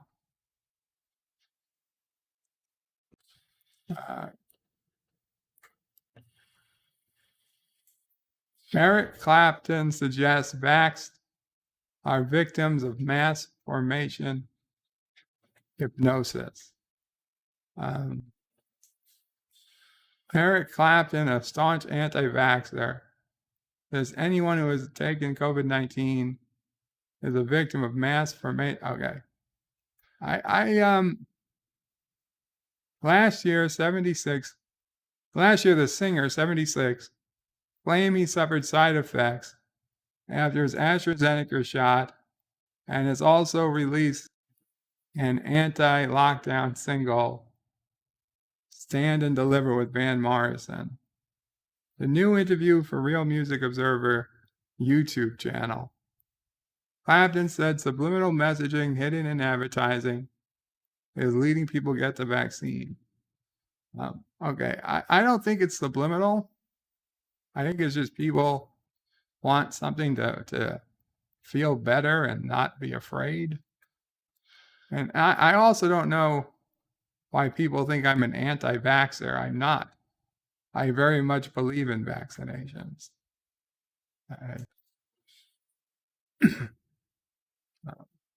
Yes, it's possible this vaccine may have hurt me. I don't know.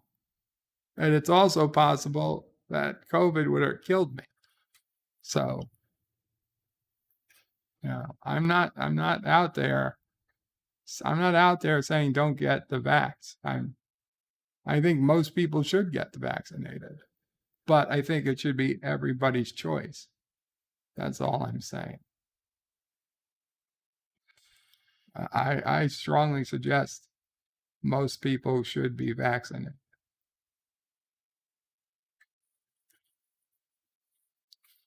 Professor Brain expects his bird of prey. Burnham will just invent the long ago to the far future and far away to right here transporter to beam Luke and Captain Kirk right into her time and place. He says to show them how much better she is than them. It's Michael Burnham, after all. She can do anything and do anything better than anyone else. Yeah, well, that's true. Dear Bob, what is this thing growing on my back? Has it always been that big? Should it be that color? I'll be honest, I had one of those things one time. Scared the shit out of me. I was like 22. I was like, is this it? Is this melanoma? I went to a dermatologist as an adult for the first time in my life. That what I had hoped to hear from a dermatologist was, oh, that's nothing. We'll just cut it off. Instead, they're like, yeah, we'll have to send that back for a biopsy. And I'm like sitting there alone at 22. I was like, really? Biopsy at this age? This is when it starts happening. What if it's real? What if it's actually cancer? Do I even tell anybody?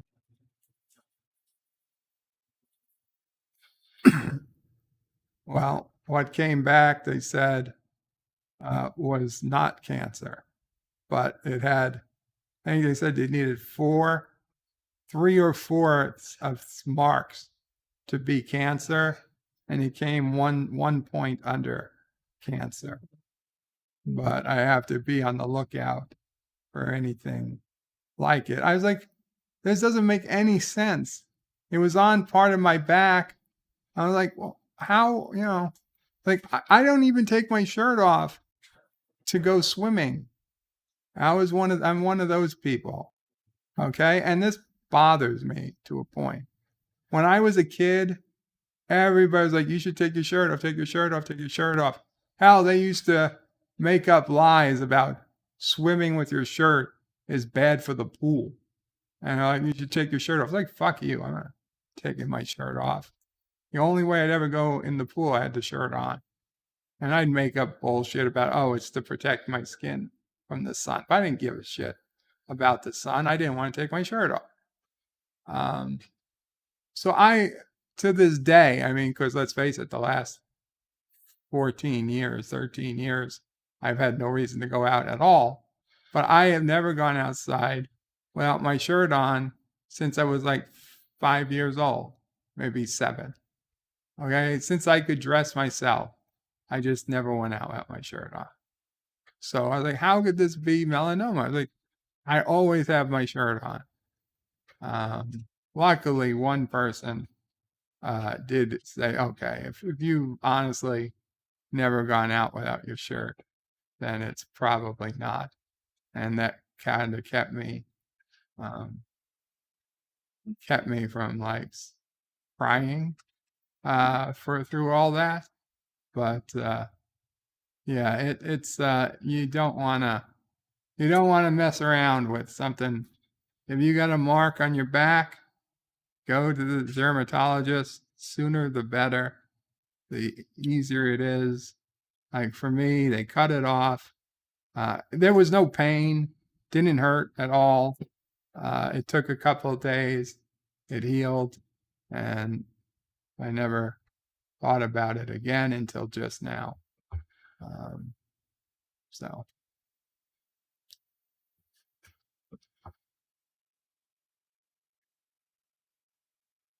Yeah, if it has irregular borders, if it's bigger than the size of a pencil eraser, and if it's multiple colors, and I had all of those, you should go get it checked. Even if you got 2 of those, 3, you should. In fact, if it's any of those 3, you should get it checked. Only if it's smaller than a pencil eraser, a single color, and has a regular round shape, is it okay to leave be. Dear Bob, did you know that Dove chocolate tastes better than their soap? I did not, but I probably would have guessed it. Danielle says, is it just me, or is 7 of 9 just get hotter with time? She's stunning. Danielle, she's hotter because she's a lesbian now. So, being you can't have her, I mean, let's be realistic. I don't think she was having any of us. But the fact that she doesn't want us makes her more attractive. Chrono says, it's not a tumor. Chrono says, bird of prey, Al Gore destroyed the ozone. Like, I know, he's sent a son of a bitch. Chrono says, bird of prey, what if the spot talks to you? Chronos, then you might want to seek a second opinion. You might be the cancer. All right? What if they cut off your head and they keep the cancer? Dear Bob, would you be open to signing the first edition of this Klingon comic book? It gets released next month. I would love to have a Bird of Prey signature on my #1 edition, making it a priceless item. I promise I won't resell it to some Lusenheimer. Thank you, Jedi Bill. Star Trek Klingons will reveal the legend of Kahless in new IDW comic. Break out your batleth for February's new Klingon-centric special issue. Since their introduction, Star Trek, the original series in 1967, during the first season's Errand of Mercy episode, the barbaric warmongering alien species, known as Klingons, have been one of sci-fi's greatest foes of the Federation. That's cool. I mean, for my head canon and beta canon, the book Kahless, it's a pretty big book. That's how Klingons were. That's what I believe. So I probably would ignore whatever is in this comic book, but I highly doubt you actually want my signature. But if you did, I would sign it. If you did, I'd sign it. If anybody wanted me to sign something, as long as you can get it to me and get me a method which I can get it back to you, like a return box, something, I would do it. Dear Bob, with people identifying as this, that, non-binary, the other thing, is it wrong to identify as non-binary? No, it's not. And I almost did this today, but instead I did it the other day just because it was really long and I figured it would get boring. New York City, the city itself, set up a questionnaire that they wanted people to answer. And like one of the first questions is identify your sex or your gender. And they had male, and in parentheses, including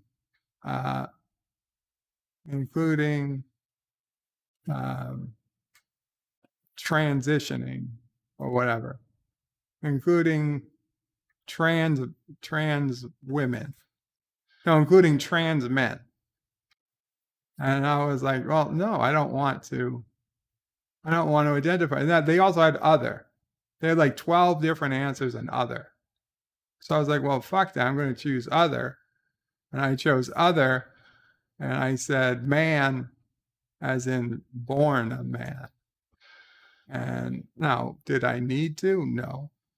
But I just figured, more data, the better. So there's certainly nothing wrong with using the other and going back and telling people what you really are or what you really mean.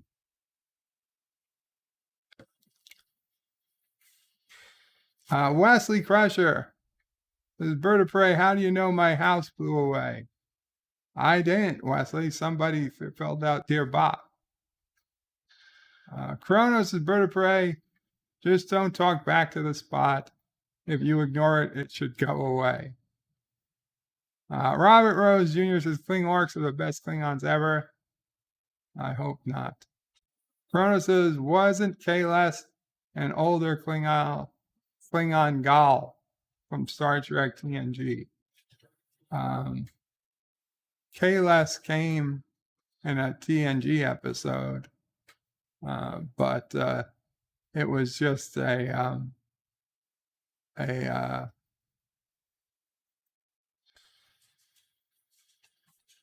clone from blood found on the original Kahless Batla.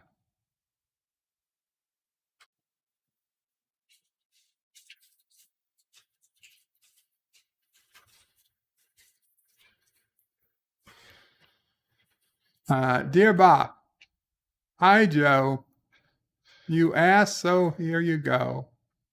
Your most important question about our cuddling services answered. By the way, I'm a special going rate now, and I'm charging only $10 per hour or $50 for overnight cuddle, and I don't mind if you pitch a tent while we're cuddling. Keely at cuddless.com. Oh, this is Keely.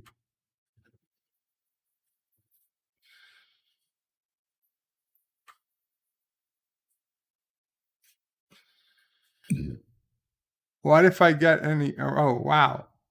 This is a real video. What if I get an erection?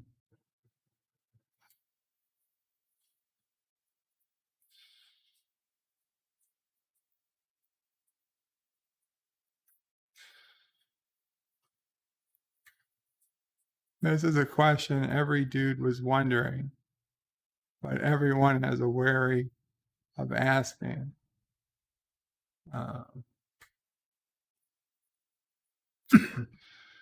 Professional cuddlers, when they have to cuddle the person who sleeps naked.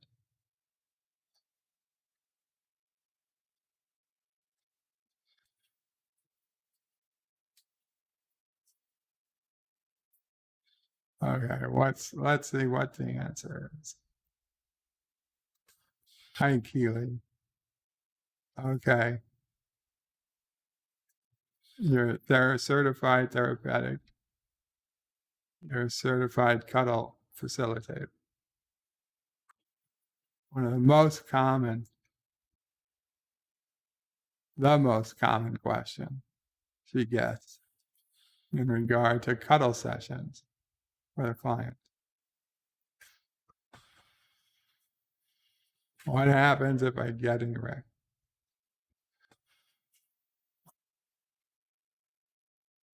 Most of the time it comes from a vulnerable place. He wants to be honored and be grateful for the courage that comes from being in that place and the real anxiety and worry that comes. There are several videos from other cuddlists giving explanations. This is her personal take. It's okay. It's okay.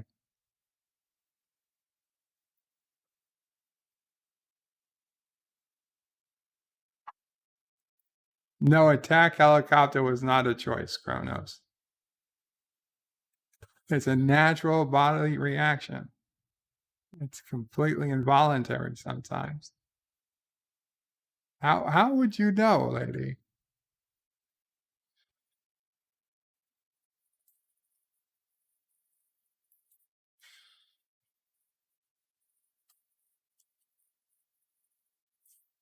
The intention is to get platonic touch.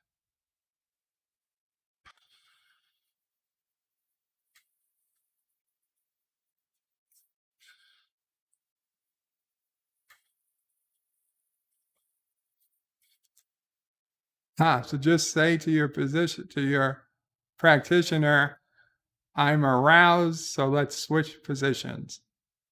No practitioner is going to shame you.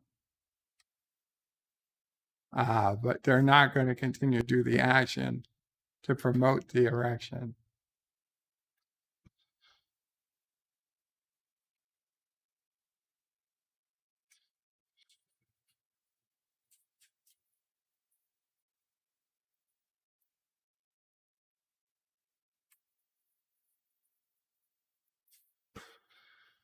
So they're going to notice and refocus back to platonic touch. But the body has muscle memory.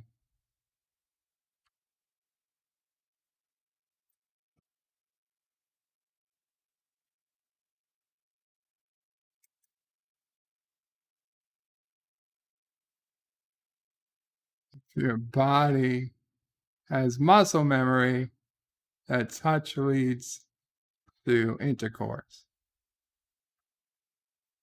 It'll take a few.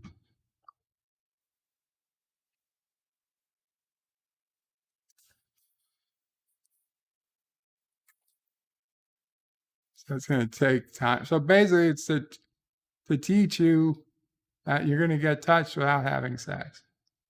So thanks to whoever sent that. It really wasn't a question I had. But now we all know the answer. Dear Bob, today's teachers are not helping tomorrow's adults prepare for life. I mean, no one ever teaches kids about why and how to keep a cardboard box because it's like a really good box. And those are hard to come by. How do we fix this? I'm happy they don't, because let's face it, there's only so many good boxes out there. I don't need these damn kids stealing all the good boxes to put their bullshit in it. I want the boxes free for me to take. So yeah, in fact, I'm all for teaching them the fake, wrong stuff. This way, when they do graduate, they have zero job skills, and they can't get hired, and everyone, me and older people, continue to stay in control. In fact, I'd probably look to get them all hooked on drugs. Oh wait, it seems like exactly what's happening. I wonder if someone is playing 4G chess.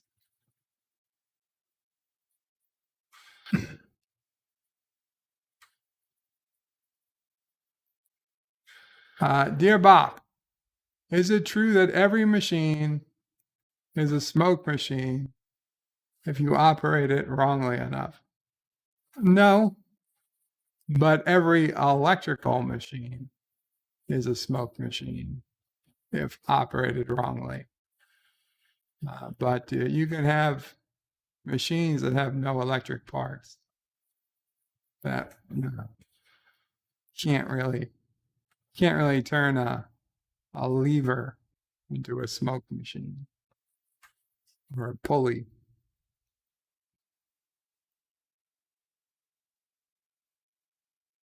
Dear Mr. DiBiase, I am glad I screwed you over and would gladly do it again.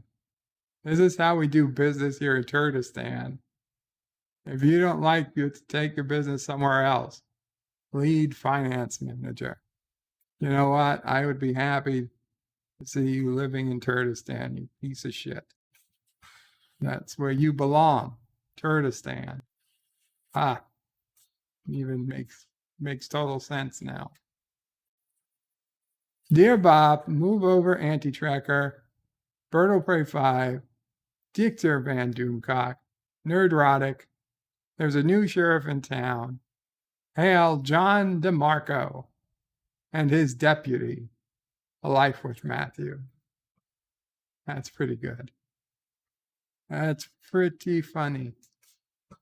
Dear Bob, hey, I know a joke.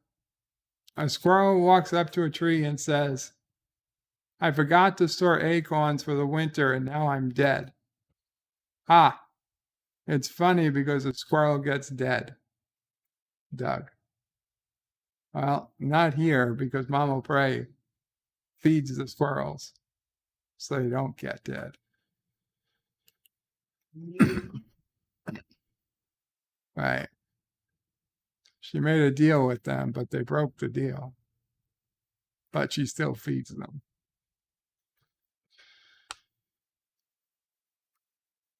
Dear Bob, I am a great tracker. My pack sent me on a special mission all by myself. Have you seen a bird? I'm going to find one. I'm on the scent. I'm a great tracker. Did I mention that, Doug? Yes, Doug. Same as you'd said it last week.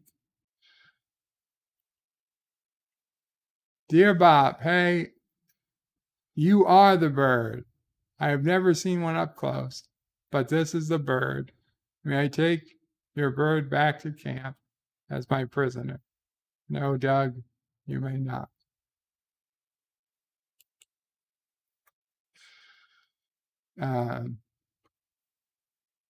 Daniel's Hot Topics says, Bird of Prey, thanks to Star Trek, the governments of the world are cracking down and working on time travel and the possibility created several time machines already.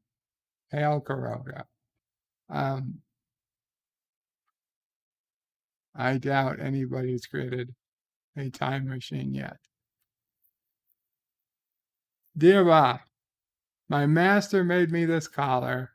He's really good and smart master, and he made this collar so that I might speak. Squirrel, I'm a great tracker. Okay. I'm a great tracker. My pack sent me on a special mission, all by myself. Have you seen a bird? I'm going to find one. I'm on the scent. I'm a great tracker. Did I mention that? Yes, Doug, you did. Dear Bob, I have exclusive confirmation of Professor Brainy Speck's breaking news story about Voyager Season 8. Check it out. TomorrowTides.com. Like everyone on the internet, we use cookies. Okay. Oh no. I was rickrolled. Oh damn.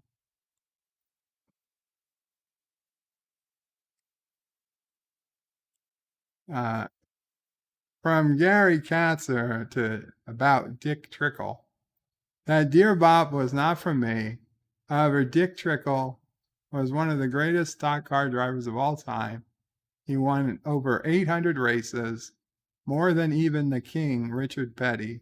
But even better than Dick Trickle was a driver that Dick legitimately raced against in the world's fastest quarter-mile speedway, the Slinger Speedway. There was honestly a driver named Richard Head. No joke. And even worse than that, he had a son named Richard Head Jr., and they both were stock car drivers at Slinger and even had T-shirts printed up. Senior's shirt said, "I'm a big dickhead race fan." And Junior's shirt said, "I'm a little dickhead race fan. I can't make this up. I'm not that smart." Gary. Oh, I believe you, Gary. Except for the part about you not being that smart. Dear Bob, what is being offered, thrust upon people, isn't a vaccine. How is a vaccine defined? A vaccine is a biological preparation that provides active acquired immunity to a particular infectious disease. If you can still get the disease, then you are not immune from it. By the very definition above, what is being injected to people aren't vaccines. Gonna agree to disagree. Dear Bob, I think we found a video of you as a child. Well, I have videos of me as a child, but let's see.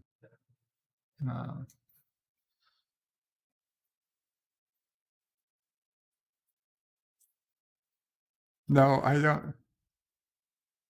Oh, poor kid.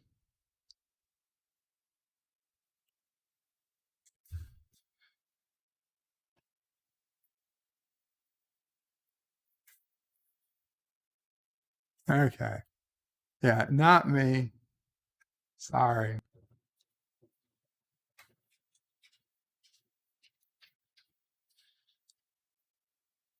Dear Bob, if Keely isn't your taste, we also have this lovely lady who might suit your needs.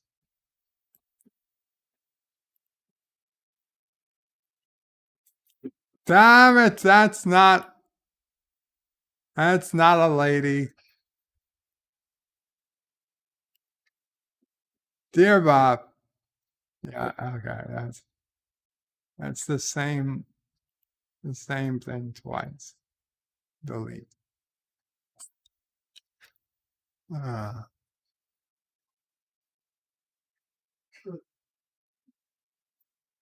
was a nasty trick, whoever put in that link there. That is not nice. Okay. Let's see. Is there any last minute news stories?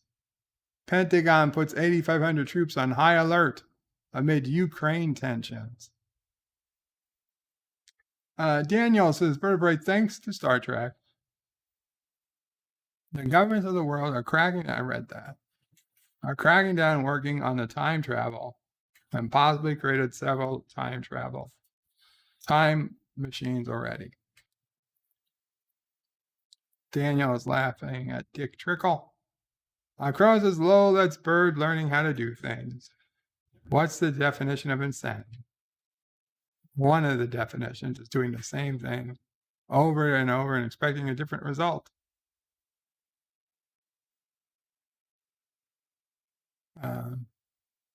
DA for Atlanta area granted special grand jury to probe Trump's election interference. Probe for the election interference Trump said was there. Georgia judge approves special grand jury for Trump election interference probe. A little late. Supreme Court agrees to hear a case on college admissions and race. That's the Supreme Court is going to hear affirmative action. Do not assume COVID pandemic reaching endgame, warns WHO.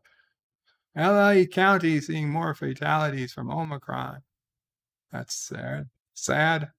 Sarah Palin tests positive for COVID ahead of start of New York Times defamation trial. Well, I guess we're going to have to wait. For me, Paramount Movie Network put on ice as Viacom nixes rebrand plans for Yellowstone Network. What? We're going to have a Yellowstone Network? Paramount Movie Network put on ice as Viacom CBS nixes rebrand plans for Yellowstone. Viacom CBS has reversed plans to rebrand the cable network, home to Kevin Costner's fronted hit series Yellowstone, as Paramount Movie Network.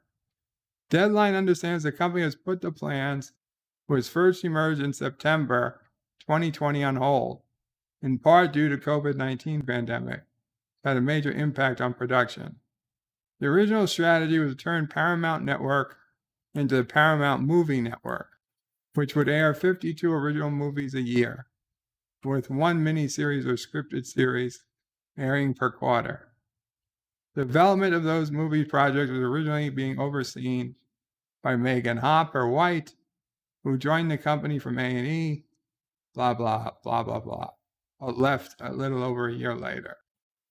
As part of the rebrand plans, which were announced by Chris McCarthy, President and CEO of Viacom CBS Media Networks and MTV, the company canceled a slew of unscripted series, including Ink Master, Wife Swap, and Battle of the Fittest Couples, that had aired on the station, and unveiled plans to move series such as Bar Rescue and Lip Sync Battles to other channels. In February 2021, the company revealed that tattoo format Ink Master was set to continue on its sister streaming service, Paramount Plus. Bar Rescue returned to Paramount Network for its 8th season last May. The Last Cowboy, an unscripted series from Yellowstone co-creator Talon Sheridan, moved from Paramount Network to CMT the end of last year. The success of Sheridan's ranch drama Yellowstone has also played in the decision to keep the Paramount Network in place. The show, which stars Costner as rancher John Dutton, has been a huge ratings performer with the network. See, you give good television, you get good ratings. It's very simple. In a world of declining linear viewers, the season 4 finale hit a new series high, with 9.3 million total viewers in live and same-day numbers, up 81% compared to the 5.2 million that tuned in for season 3 finale. This is thought to have been helped by viewers catching up on the show via NBC Universal Peacock, which is streaming rights to the series during the pandemic. Yeah, because people are telling people to watch Yellowstone. The latest finale beat the season opener to become the most watched telecast on cable since The Walking Dead season 8 premiere on AMC October 2017. The dilemma for Viacom CBS was whether to move forward with rebranding a linear network, as many viewers are moving towards streaming. Paramount Plus, the company's own streaming service, launched 6 months after McCarthy made the initial rebrand announcement, and is a key focus for the company. Yellowstone itself was launched 2 new Sheridan series on Paramount, Yellowstone prequel 1883, as well as Mayor of Kingstown. Both received linear airings on Paramount Network behind Yellowstone, in addition to their streaming runs.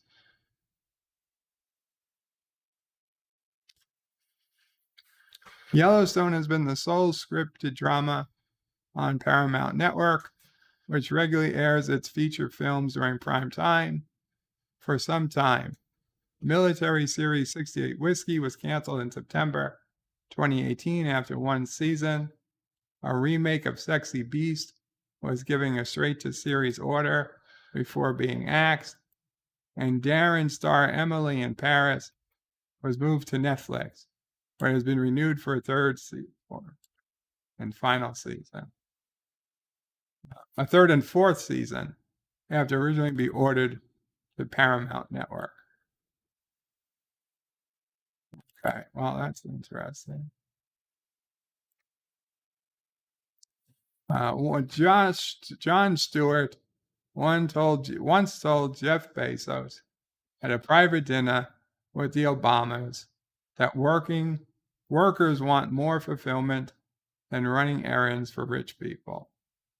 It's a recipe for revolution. Watch Perseverance Mars rover spit out a stuck rock after choking on sample. Star Trek.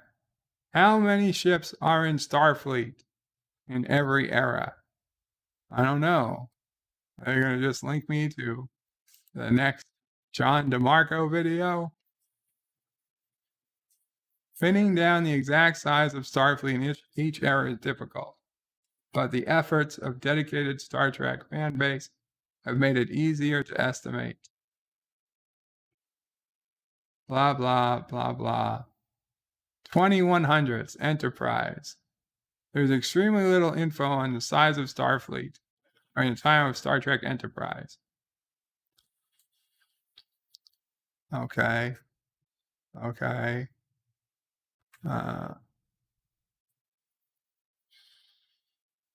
It's possible there were no more than 2 or 3 fully fledged starships in Starfleet.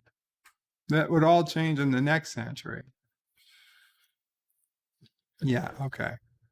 2200, the original series, Discovery. No, already garbage. When it comes to the era that started it all, there actually is real hard data on one key aspect of the size of Starfleet, and it comes straight from the most primary of sources, series creator and all-around Star Trek visionary Gene Roddenberry.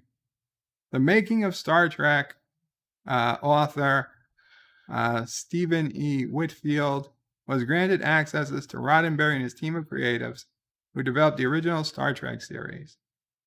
Roddenberry confirmed the size of Starfleet as he originally envisioned it while making a show launched a legendary franchise, saying, "In addition to 12 starships, there are lesser classes of vessels capable of operating over much more limited distances."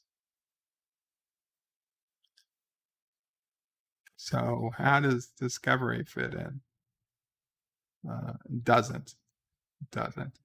2300s. 100 years later, after Enterprise's 5-year mission, Starfleet expanded across the stars. Captain Jean-Luc Picard remarked that once the Federation fleet covered a territory of 8,000 light years, the DITL calculates that figure based on a number of starships and various fleets mentioned during Star Trek Next Generation, as well as the armadas summoned to defend Deep Space Nine during the Dominion War. By their estimate, Starfleet ship count had grown into the thousands.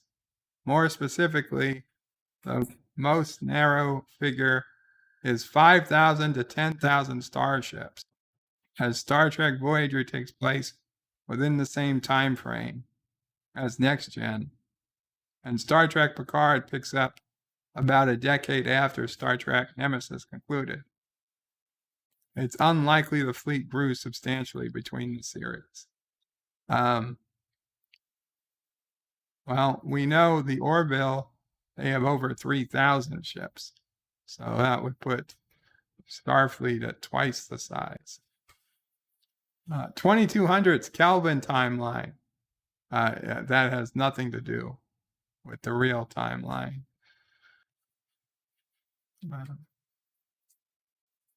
It wouldn't be every era of Star Trek without mentioning Kelvin, the alternate reality which contains 2009 Star Trek and its 2 sequels, Star Trek Into Darkness and Star Trek Beyond.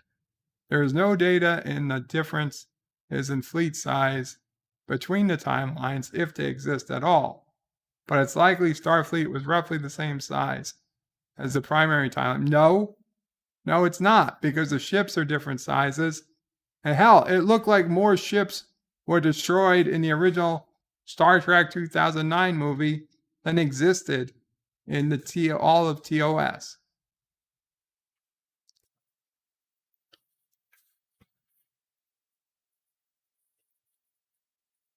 That's stupid. I'm sorry, that's just stupid.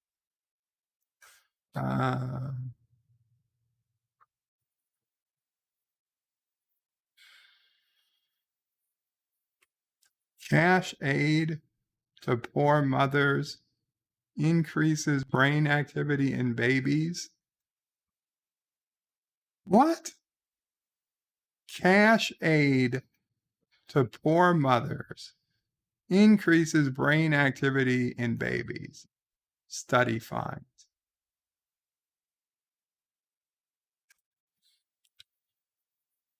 Disgraced NYC politician Sheldon Silver, dead at 77. Wow.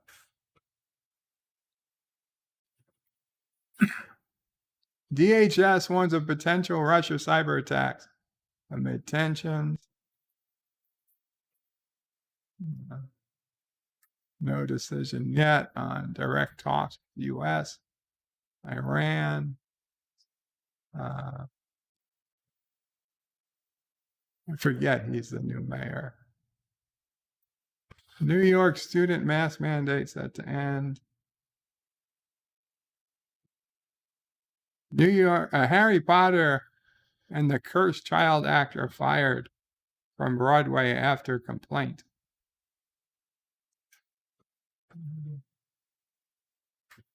This was interesting.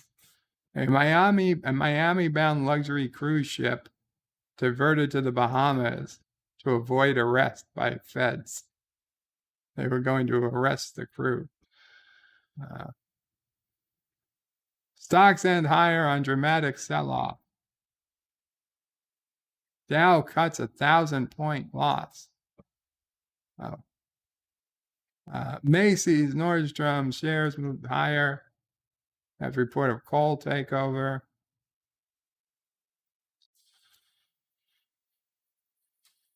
Meta, that's Facebook, is building an AI supercomputer. That's interesting. Redesigned Mac Mini with M1 and M1 Pro and M1 Max set.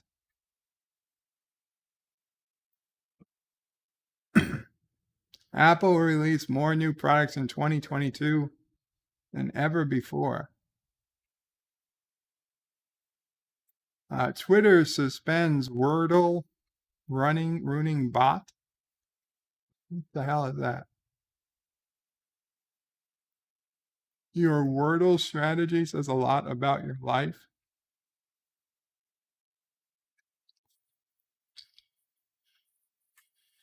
NVIDIA GeForce RTX 30 Founders Edition. GPUs get price hike, but still cheaper than most. GNU prices drop along with crypto. That actually makes some sense. Okay, what is this Twitter suspends? Twitter suspends Wordle ruining bot. It's automation rules for bid spamming or bothering users. Wordulator account tweeted rude messages with spoilers at people posting results. Twitter has banned @Wordulator, a bot that replied to people's Wordle posts with rude messages that include spoilers for the next day's game. The account spoilers appeared to be accurate. So it's not necessarily a surprise, which could end up ruining the game for anyone who sees them. For anyone who's managed to avoid it, Wordle is a game where you get 6 chances to guess a 5-letter word. If you're interested, you can learn how to play it here. The answer is the same for everyone playing and only changes once a day. The game also has an interesting sharing mechanic where you can copy and paste a series of emoji to let people know how hard it was for you to guess the word of the day. If you've seen a ton of yellow, gray, and green squares on Twitter, they're probably either wordy results or a joke about words. Note, if you like tweeting wordy scores, someone's made a bot you should block as it auto responds with tomorrow's answer.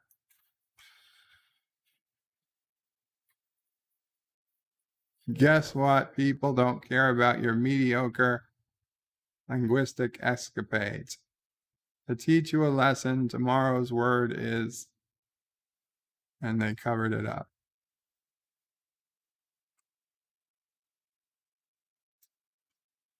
What the fuck? Given the game is about guessing a word, knowing the next one can ruin the entire point? Or how about your entire point is stupid? If you're playing a game where you're just guessing a word, there's no strategy, then what the fuck is the point?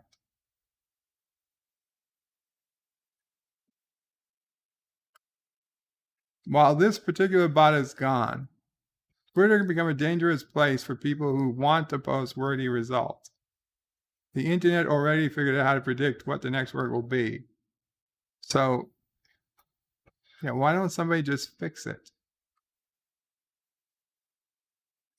Whatever. I don't even have the time or the patience. So let's go back.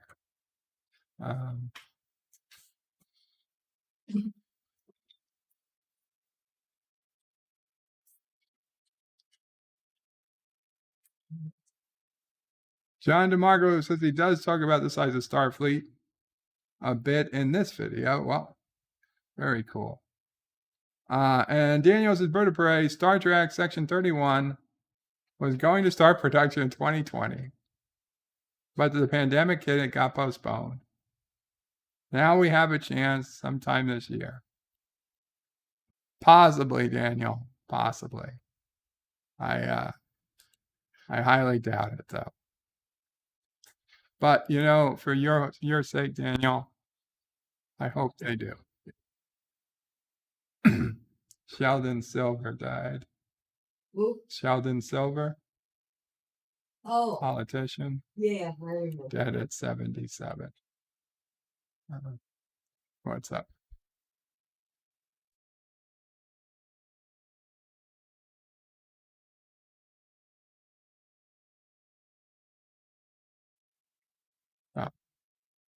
Oh. No, I'm not on your account, but it's the time. Anyway, guys, that looks like about it for here. I think we're going to call it an afternoon or an evening. Thank you all for hanging out. I appreciate it. Thank you for the very kind words to Mamo Pray. Thank you for the super chats and the donations. Mamo Pray says, thank you for listening to an old lady. You guys like her better than me. It's fine. I like it too. Kronos still has to watch Yellowstone. You should, Kronos. You should. It's 4 seasons down. Now, I think there's going to be more seasons. But I hope there is. Qapla all. Okay. Oh, guys. Membership streams. I am so sorry. I'm putting my foot down. Membership streams are going to be the second Tuesday of the month. That's the plan. Okay? Unless you have reason that that's overly really bad for you, I'm going to put in I'm going to start a right after this, I'm going to post a section in the community section that member streams are going to be the second Tuesday of the month. If anybody has reason that we need to change it, now is your chance. But the next member stream will be Tuesday, February 8th. So it's a couple of weeks from now. You all have a chance to get ready. And then from there, the second Tuesday of each month after that. So if you need to plan, you need a heads up, be 4 p.m. in general on Tuesdays. That's the plan. If there's some reason that's terrible for you, and you're a member, let me know, and I'll see what we can do. But that should be good. That's generally it's been Tuesdays. Now you'll have more time to know what's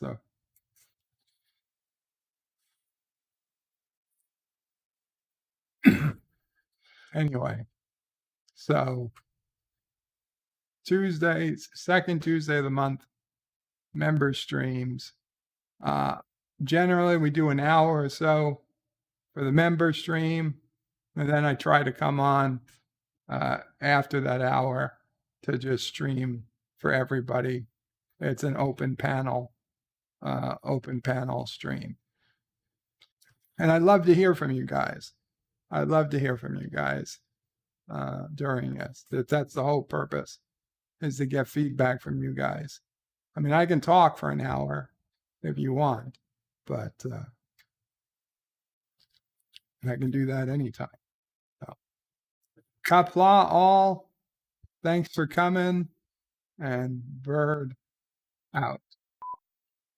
That's not the out. But wait, there's more. The video might be over, but there's more fun to be had. First, please make sure you're subscribed to the channel and have clicked that bell icon to get notifications of new videos in your YouTube feed.